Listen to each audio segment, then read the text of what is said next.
MIM के जलसे में मुफ्ती सलमान अजहरी होंगे शामिल। एमआईएम को मिलेगा जबरदस्त सपोर्ट।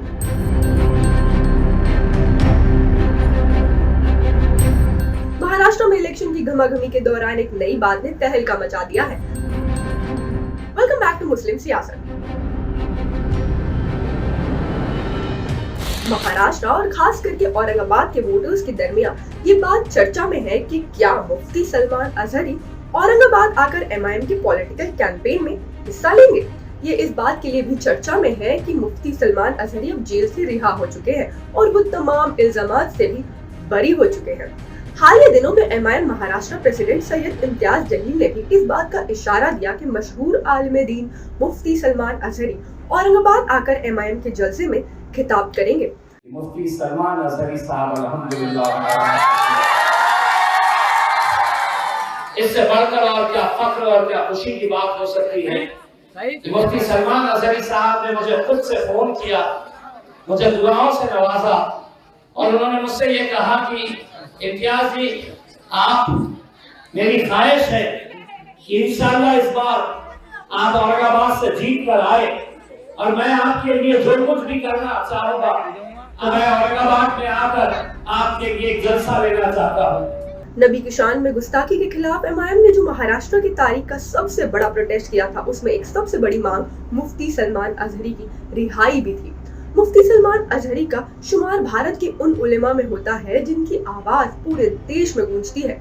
दो टुक बयानात की वजह से मुफ्ती सलमान अजहरी की अपनी एक अलग पहचान है। मुफ्ती सलमान अजहरी को 22 फरवरी 2024 को वडोदरा सेंट्रल जेल में डिटेन किया गया था, जब उन पर गुजरात के शहर जूनागढ़ के एक जलसे में भड़काऊ भाषण देने के इल्जाम में 4 फरवरी 2024 को गुजरात पुलिस की एक खास टीम ने मुंबई में गिरफ्तार किया था।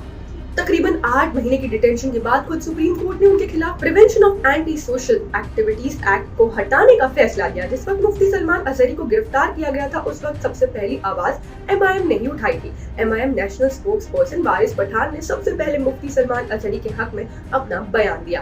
घाटकोपर पुलिस स्टेशन में भी आया, मुफ्ती सलमान अजहरी साहब से मेरी मुलाकात हुई, मैंने उनसे बात की। उन्होंने बताया वारिस साहब 31 तारीख को जूनागढ़ में जो उनका एक जो बयान हुआ था, तो वो उनके बयान में उन्होंने कहा कि मैंने किसी की भी हमारे हिंदू भाइयों की ना भावना को ठेस पहुंचाई है, ना किसी धर्म विशेष के अगेंस्ट में मैंने कुछ बोला है। बस वहाँ पे एक भाषण था, एक अशार था, वो मैंने पढ़ के सुना दिया। फिर यहाँ आने के बाद उनको पता चला कि कुछ केस हो गया है। अगर मुफ्ती सलमान अजहरी एमआईएम और इम्तियाज जलील की दावत कबूल करके औरंगाबाद आकर एमआईएम के जलसे से खिताब करेंगे तो पूरे महाराष्ट्र में एमआईएम के हक में एक नई लहर चलेगी। मुफ्ती सलमान अजहरी की रिहाई में एमआईएम ने जबरदस्त तौर पर आवाज उठाई थी और शान रिसालत के खिलाफ भी पूरी दुनिया की तारीख का सबसे बड़ा प्रोटेस्ट भी निकाला था। ऐसे में अब ये वोटर का फैसला लेने का वक्त आया है कि वो एमआईएम को वोट करके अपनी क़ियादत को और मजबूत करे और इसी तरह अपने किंग मेकर की हैसियत को बरकरार रखे। एमआईएम को भारत में कई उलेमा का सपोर्ट भी हासिल है। खुद मालेगांव के एमआईएम सिटिंग एमएलए मुफ्ती इस्माइल कासमी भी इन्हीं उलेमा में से आते हैं। इस तरह कहा जा सकता है कि एमआईएम मुसलमानों की सियासी पार्टी होने के साथ साथ दीन व ईमान की भी हिफाजत करती है।